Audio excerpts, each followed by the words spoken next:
Friends, good morning. இன்னைக்கு காலையில் நம்ம வந்து ஒரு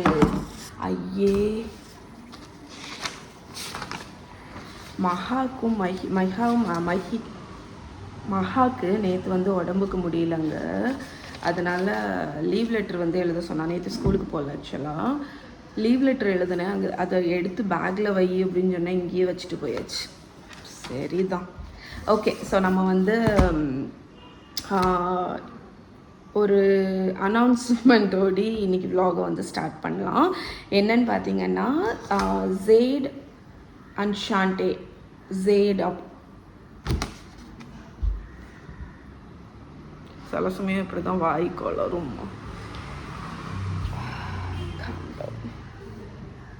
ஓகே, ஸோ ஒரு அனௌன்ஸ்மெண்ட்டோடு இன்றைக்கி விலாகை ஸ்டார்ட் பண்ணலாங்க. ஸோ ஜேட் அவங்க நடத்தக்கூடிய ஒரு எக்ஸிபிஷன் திருநெல்வேலியில் August 8th and 9th நடக்குதுங்க. எங்கே நடக்குதுன்னு பார்த்தீங்கன்னா, காப்பர் லீஃப் ஹோட்டல்ஸில் NAC ஜுவல்லர்ஸும் சுந்தரி சில்க்ஸும் சேர்ந்து நடத்துகிறாங்க இந்த எக்ஸிபிஷன். ஸோ நீங்கள் வந்து ஃப்ரீயாக இருக்கீங்க அப்படின்னா போய் செக் பண்ணிக்கோங்க. ஸோ அவங்க எனக்கு வந்து பேம்ப்ளெட் அனுப்பி வச்சுருக்காங்க அண்ட் கொஞ்சம் கிஃப்ட்டும் அனுப்பி வச்சுருக்காங்க. ஸோ ஒரு க்யூட்டான ஒரு பேஸ்கெட், அதுக்கப்புறமா பத்தி கொளுத்தி வைக்கக்கூடிய ஒரு ஸ்டாண்டு அண்ட் ஒரு சின்ன கிஃப்ட் பாக்ஸ். ஓகே, ஸோ நீங்கள் திருநெல்வேலி பக்கத்தில் இருக்கீங்க, உங்களுக்கு August 8th and 9th jewelleries எல்லாம் பிடிக்கும் அப்படின்னா போய் செக் பண்ணி பாருங்கள். ஓகே, எப்பா இந்த அனௌன்ஸ்மெண்ட்டை சொல்ல முன்னாடி வாயே கொளறிட்டு இதுதான் நடக்கும். இந்த மைண்டில் நிறைய ஓடும்போது இதுதான் நடக்கும். ஸோ ஜுவல்லரிஸ் எல்லாம் பாருங்களேன். பேம்ப்ளெட்டில்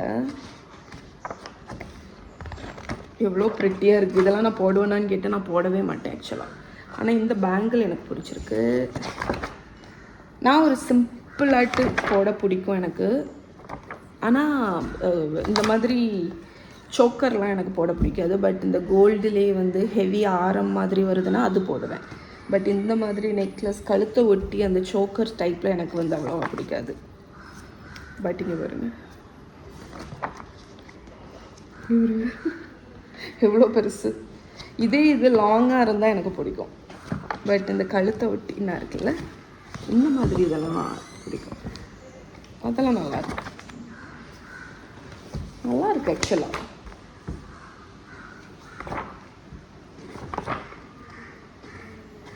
ப்ரிட்டியாக இருக்கு. ஓகே, ஸோ நீங்கள் போய் செக் பண்ணிக்கோங்க. ஃப்ரெண்ட்ஸ், லன்ச்சு ரெடி பண்ண போகிறோம். இன்றைக்கி வந்து லன்ச் நான் ஒரு ஸ்பெஷல் மீன் குழம்பு தான் பண்ண போகிறேன். அதுவும் என்னோடய ப்ளாகில் வந்து அப்டேட் பண்ணும். ஒரு 12-13 வருஷத்துக்கு முன்னாடி பண்ண ஒரு கோவன் ஃபிஷ் கறி, அதை இன்றைக்கி வந்து அப்டேட் பண்ணுறதுக்கு ஷூட்டுக்கு வந்து இங்கே எல்லாம் ரெடி பண்ணிகிட்ருக்கேன்.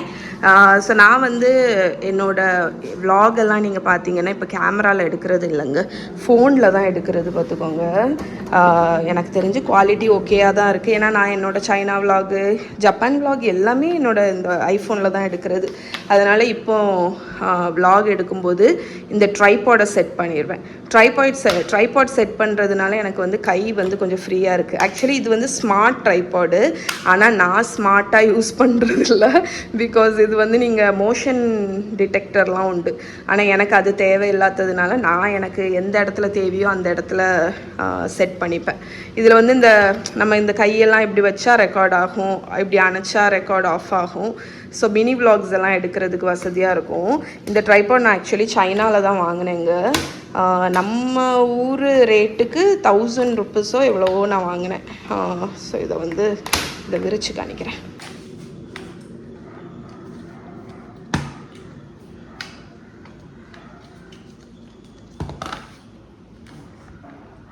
ஓகே, ஸோ என்ன இருக்குல்ல, இதுதான் வந்து கேமரா. பார்த்துக்கோங்க.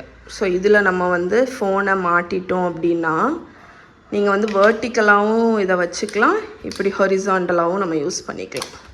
ஸோ நான் இன்றைக்கி நம்ம விலாகுக்கு இதை தான் செட் பண்ணி எடுக்க போகிறேன். ஓகே, நமக்கு இந்த ஸ்மார்ட் இது தேவையில்லை, அதனால் நான் இதை வந்து மடக்கி வச்சுருவேன். இதில் நம்மளோட ஃபோனை மாட்டிட்டு நான் வந்து விலாகுக்கு வீடியோ வந்து ஷூட் பண்ணுறதுக்கு ஆக்சுவலி எனக்கு கன்வீனியண்ட்டாக இருக்குது. ஸோ என்னோட இந்த மேக்கா வந்து வாரியல் இல்லைன்னு கேட்டாங்க, அதனால் நான் இந்த வாரியல் வாங்கினேன். இன்ஸ்டாமார்ட்டில் வாங்கினேன். திடீர்னு கேட்டாங்களா, சரி ஓகே கம்பெனி பிராண்டாக இருக்கேன்னு தான் வாங்கினேன். ரொம்ப லைட் வெயிட்டாக இருக்குங்க. ஸ்காட்ச் பிரைட் பிராண்டு தான்.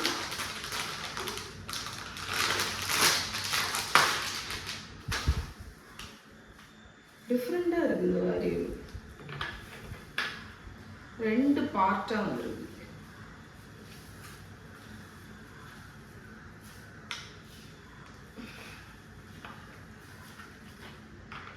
ஓகே, ஆனால் ஆக்சுவலி வாரியல் வந்து லைட் வெயிட்டாக இருக்கணும்னு தானே சொல்லுவாங்க எல்லாரும், பிகாஸ் நமக்கு கை வலிக்காது அப்படின்னு.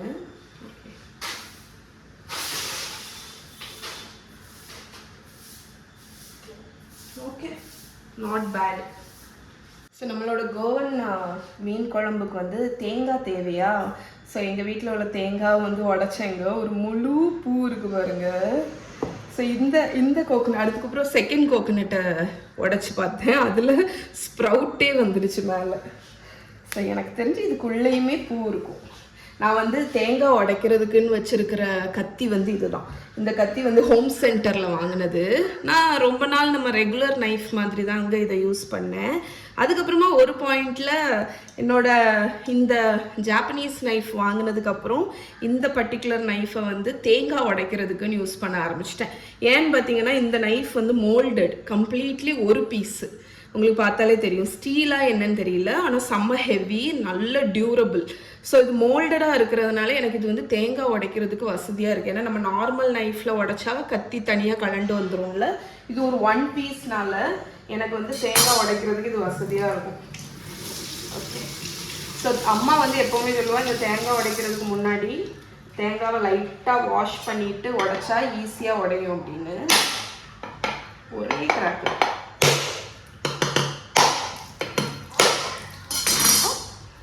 இதில் பூ அவ்வளோ இல்லை. இதில் வந்து இப்போ தான் வர ஆரம்பிச்சிருக்கு ஒரு சின்ன பூ. பட் இதில் பாருங்க ஒரு முழு பூவே இருக்குது. ஓகே,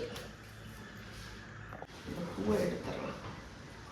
ஆக்சுவலி பூ வந்த தேங்காய் வந்து நான் ரெகுலராக நம்ம யூஸ் பண்ணுற மாதிரி தான், கொஞ்சம் முத்தின தேங்காய். பட் நம்ம சட்னி எதுக்குனாலும் யூஸ் பண்ணிடலாம்.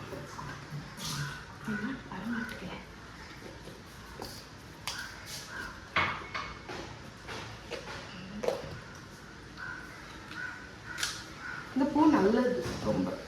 அடுத்தது பார்க்குறதுக்கு கிட்டத்தட்ட ஸ்பஞ்ச் மாதிரி இருக்கு. நீங்கள் வந்து ஃபர்ஸ்ட் டைம் இப்போ தான் பார்க்குறீங்கன்னா பாருங்க, ஒரு மாதிரி ஸ்பஞ்ச் மாதிரி இருக்கு. இந்த பூவை நான் ஃபஸ்ட்டு பார்க்கும்போது இது நல்ல துண்டாக நம்ம கிழங்கு மாதிரி இருக்கும் அப்படின்னு நினச்சேன். பட் அப்படி இல்லை, ரொம்ப லைட் வெயிட்டு, ஒரு பஞ்சு மாதிரி இருக்குது. ஃப்ரெண்ட்ஸ், ஸோ நம்மளோட கோவன் ஃபிஷ் கறிக்கு நான் எல்லாமே ரெடி பண்ணிட்டேன். என்னெல்லாம் எடுத்து வச்சுருக்கேன்னு சொல்கிறேன். இந்த ஃபிஷ் கறிக்கு வந்து ஸ்பெஷாலிட்டி வந்து அந்த அரப்பு தான். ஸோ அதுக்கு தேங்காய், பெப்பர், ஜீரகம், மல்லி, வரமிளகா வந்து இந்த காஷ்மீரி வரமிளகா, அது வந்து நல்ல கலர் கொடுக்கும். இஞ்சி, பூண்டு, மஞ்சப்பொடி, இவ்வளோத்தையும் நம்ம வந்து அரைக்கணும். அதுக்கப்புறமா வதக்கிறதுக்கு பார்த்திங்கன்னா வெங்காயம், தக்காளி, பச்சை மிளகா, கருவேப்பிலை, கொடம்புளி வந்து ஊற வச்சுருக்கேன் ஹாட் வாட்டரில். அதுக்கப்புறமா உப்பு, எண்ணெய். இது வந்து மீன் வந்து நான் இன்னைக்கு வந்து பாறை துண்டு தான் எடுத்திருக்கேன். உப்பு, மஞ்சப்பொடி, 1 ஸ்பூன் லெமன் ஜூஸ் போட்டு மேரினேட் பண்ணியிருக்கேன். ஸோ இப்போ வந்து இதை எல்லாத்தையுமே நம்ம அரைச்சி எடுத்துகிட்டு வந்து நம்ம கறி வச்சிடலாம். இதோட ரெசிபி உங்களுக்கு வந்து திருப்பி பார்க்கணுன்னு நினைக்கிறீங்கன்னா எப்போவுமே என்னோடய பிளாகில் போய் செக் பண்ணுங்கள். கூகுளில் போயிட்டு எம்மி டம்மி ஆர்த்தின்னு அடிச்சுட்டு உங்களுக்கு என்ன ரெசிபி நேம் வேணுமோ அதை அடிச்சிங்கன்னா உங்களுக்கு கிடச்சிரும். இதுக்கு வந்து எம்மி டம்மி ஆர்த்தி கோவன் ஃபிஷ் கறின்னு அடிச்சிங்கன்னா உங்களுக்கு ரெசிபி வந்துடும். ஸோ இப்போ பண்ணிடலாமா? வரமிளகா எல்லாத்தையுமே ஆட் பண்ணிட வேண்டியதான் லிட்ரலி. ஆக்சுவலி இந்த கோவன் ஃபிஷ் கறிக்கு நான் இது பண்ணும்போது தான் இதுக்கும் எங்கள் ஊர் ஃபிஷ் கறிக்கும் பெருசாக டிஃப்ரென்ஸ் இல்லை. என்ன, நாங்கள் இஞ்சி பூண்டு போட மாட்டோம். கோவன் ஃபிஷ் கறியில் இஞ்சி பூண்டு வருது. அதுக்கப்புறமாட்டு ஜீரகம், மல்லி அதெல்லாமே நானும் ஆட் பண்ணுவேன். ஸோ அது மாதிரி சின்ன சின்ன டிஃப்ரென்ஸ் தான். அண்ட் இன்னொரு விஷயம் வந்து வெங்காயம், தக்காளி எல்லாம் வதக்க மாட்டோம். ஸோ அந்த மாதிரி குட்டி டிஃப்ரென்ஸ் தான். ஸோ எல்லாத்தையுமே ஆட் பண்ணியாச்சு. இதை நான் ஸ்மூத்தாக அரைச்சி எடுத்துகிட்டு வந்துடுறேன். மீன்வைல் நான் என்னோடய பிளாகுக்கு பார்த்திங்கன்னா ஃபோட்டோவும் எடுத்துகிட்டு இருக்கேங்க. ஏன்னா வந்து என்னோடய பிளாகில் பார்த்திங்கன்னா எல்லா ரெசிபியுமே ஸ்டெப் பை ஸ்டெப் பிக்சர்ஸ் ஓடி வரும்.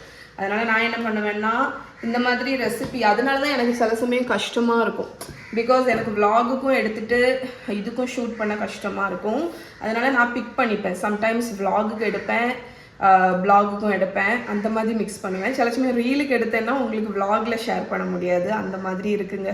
ஏன்னா ஃபார்மேட் வேறு பார்த்தீங்களா. ரீலுக்கு வந்து வெர்டிக்கலாக எடுப்போம், விலாகுக்கு ஹொரிசாண்டலாக எடுப்போம், ப்ளாகுக்கு ஃபோட்டோ எடுப்போம். ஸோ 3 பண்ணுறது ஒரே டைமில் கஷ்டம். பட் ஸ்டில் இன்றைக்கி நம்ம வந்து ப்ளாகுக்கும் என்னோடய வெப்சைட்டில் அப்டேட் பண்ணுறதுக்கும் உங்களுக்கும் ஷேர் பண்ணுறேன். ஸோ ஒவ்வொரு இதுவுமே வந்து ஒரு பிக்சர் எடுத்துருவேன். ஸோ அப்போ நம்ம வந்து வெப்சைட்டில் நீட்டாக எழுதும்போது கரெக்டாக இருக்கும். ஸோ இதை ஸ்மூத்தாக அரைச்சி கொண்டு வந்துடுறேன். நம்ம வந்து பேஸ்ட் அரைச்சாச்சுங்க. நீங்கள் இதில் இன்னொரு விஷயம் நோட் பண்ண வேண்டியது என்னென்னு பார்த்தீங்கன்னா, நம்மளோட கோவன் தேங்காய் மசாலா வந்து ஒரு மாதிரி ஆரஞ்சு கலரில் இருக்குங்க. அது வந்து இதோட ஐகானிக் கலரு.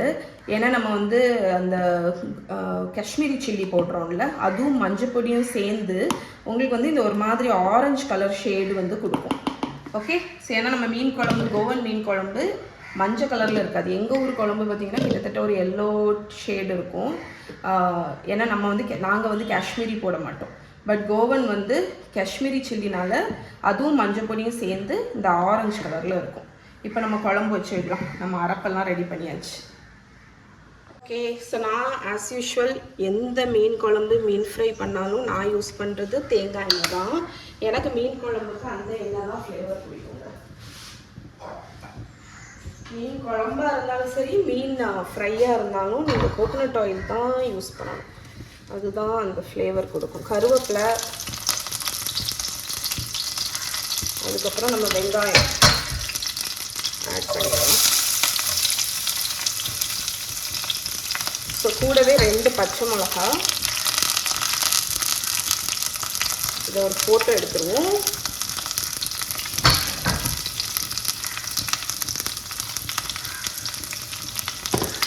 ஸோ நம்மளோட வெங்காயம் பச்சை மிளகா போட்டுட்டு இதை ஒரு 2 மினிட்ஸ் வதக்கிட்டு நம்ம வந்து தக்காளி ஆட் பண்ணலாம்.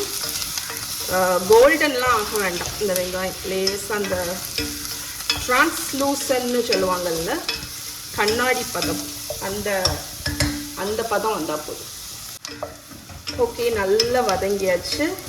இந்த பதம் ஓகே. உங்களுக்கு தெரியுதா, ஒரு மாதிரி கண்ணாடி பதம். இந்த ஸ்டேஜ் வந்தோடனே நம்ம தக்காளி ஆட் பண்ணிடலாம். நான் வந்து ஃபோட்டோக்கு எடுக்கணுங்கிறதுனால தக்காளியை ஒரு ஓரமாக போடுறேன். ஏன்னா அப்போ தான் வந்து இந்த வெங்காயம் வதங்கின பதம் வந்து ஃபோட்டோக்கு தெரியும். அதனால இப்போ வந்து தக்காளி ஆக்சுவலி நீங்கள் கொஞ்சம் குக் பண்ணணும். ஏன்னா வந்து அது கொஞ்சம் மசியணும். பார்த்தீங்களா, அவ்வளோ சீக்கிரத்தில் அது மசியாது. அதனால நான் நல்லா மிக்ஸ் பண்ணி விட்டுட்டு என்ன பண்ண போகிறேன்னா மூடி வச்சிட போகிறேன். மூடி வச்சு ஒரு 2லேருந்து 3 நிமிஷம் குக் ஆச்சுன்னா கொஞ்சம் வேகமாக குக் ஆகும். ஓகே. ஒரு 2 மினிட்ஸ் 3 மினிட்ஸ் குக் ஆகிடுச்சு. அண்ட் தக்காளி பாருங்கள் நல்லா மசிஞ்சு குக் ஆகிடுச்சு. இந்த டைமில் நம்ம அரைப்பு சேர்த்துக்கலாம்.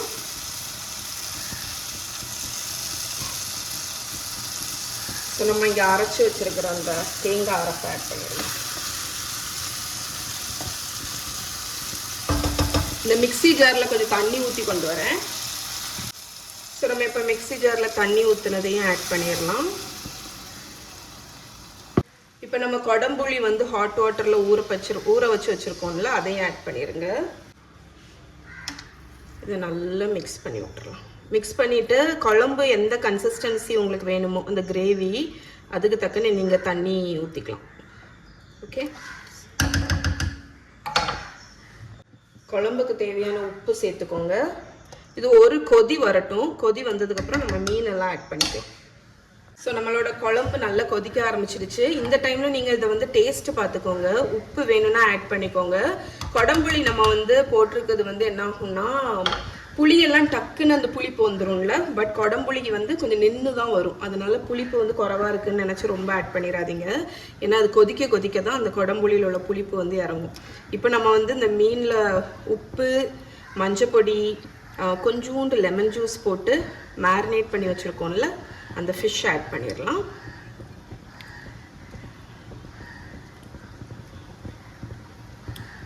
இது வந்து பாறை மீன். நீங்கள் நெய் மீன் எது வேணாலும் ஆட் பண்ணிக்கலாம். ஸோ மீன் ஆட் பண்ணிவிட்டு நல்லா கலந்து விட்டுருங்க. இப்போ நீங்கள் நல்லா கலந்து விட்டுறலாம், ஏன்னா மீனெல்லாம் பொடியாது. அதுவும் இல்லாமல் பாறைத்துண்டு பெருசாக பொடியாது. பட் கொஞ்சம் டெலிகட்டான இந்த ஐல அதெல்லாம் ஆட் பண்ணுறீங்க அப்படின்னா நீங்கள் போட்ட உடனே நல்லா கலந்து விட்டுருங்க. ஏன்னா மீன் வந்து குக் ஆனதுக்கப்புறம் நீங்கள் வந்து நம்ம ரொம்ப கரண்டி போட்டு கிண்டக்கூடாது. ஓகே, ஸோ இதில் வந்து ஒரு விஷயம் நான் வந்து சொல்கிறேன். ஆக்சுவலி இந்த கறி பார்த்தீங்கன்னா ஆல்ரெடி க்ரீமியாக தான் இருக்குது, ஏன்னா நம்ம பேசிக் கோகோனட் தான். பட் உங்களுக்கு இன்னும் எக்ஸ்ட்ரா க்ரீமியாக வேணும்னு நினைக்கிறீங்க அப்படின்னா தேங்காய் பால் கடைசி ஒரு 1/2 கப்பு கெட்டியான தேங்காய் பாலும் ஊற்றலாம். நீங்கள், நான் விட போகிறதில்ல, ஏன்னா எனக்கு இதுவே பர்ஃபெக்டாக இருக்குது. ஸோ இப்போ நல்ல தளன்னு கொதிக்குதா, இந்த மாதிரி பாதி வச்சு மூடிட்டு லோ ஃப்ளேமில், லோ டு மீடியம் ஹீட்டில் ஒரு 6லேருந்து 7 நிமிஷம் கொதிச்சோன்னா நம்மளோட கோவன் ஃபிஷ் கறி ரெடி ஆயிரும். ஸோ குழம்பு வந்து கொதிக்கிற டைமில் இந்த குழம்பு எண்டு ப்ராடக்ட் வந்து ஃபோட்டோ எடுக்கணும் பார்த்தீங்களா, அதுக்கு நம்ம வந்து க்ராக்கரி சூஸ் பண்ணிடலாம். ஓகே,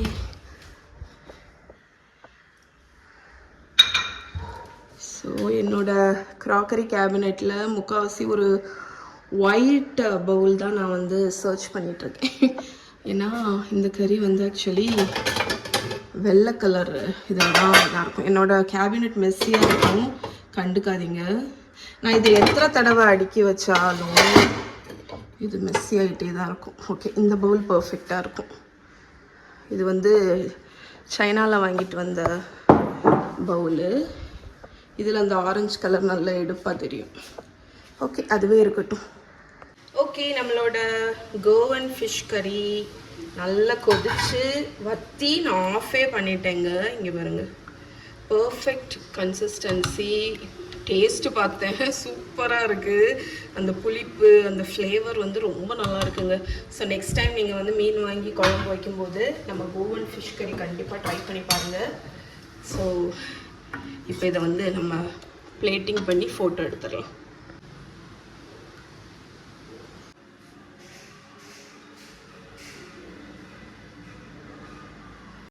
ஓகே ஃப்ரெண்ட்ஸ், ஸோ இப்போ ஈவினிங் இன்னைக்கு டின்னர் வந்து இதுதாங்க. Hot honey chicken burger, fries and இதுதான் அந்த சிக்கன். இதோட ரெசிபி வந்து நான் ஃபுல் விலாக் ஆட்டு எடுக்கலாம் அப்படின்னு சொல்லிட்டு ஃபுல்லாக எடுத்திருக்கேன். அது தனி வீடியோவாக வரும். பட் இப்போ நான் என்னோட மீல் சாப்பிட போகிறேன். என்னோட 1 மீல் திருப்பி இருக்க ஆரம்பிச்சாச்சு. இடையில வெக்கேஷன் போயிருந்த டைம்ல இருக்க முடியல, இப்போ மறுபடியும் இருக்க ஆரம்பிச்சாச்சு.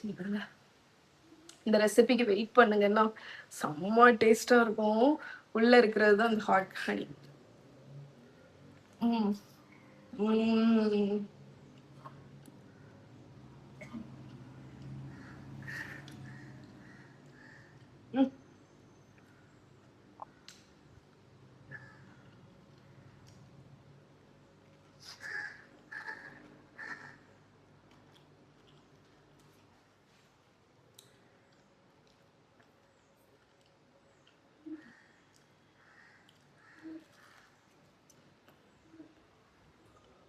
பன்னீரை கடிக்கிற மாதிரி இருக்கு, அவ்வளோ ஜூஸியா இருக்கு.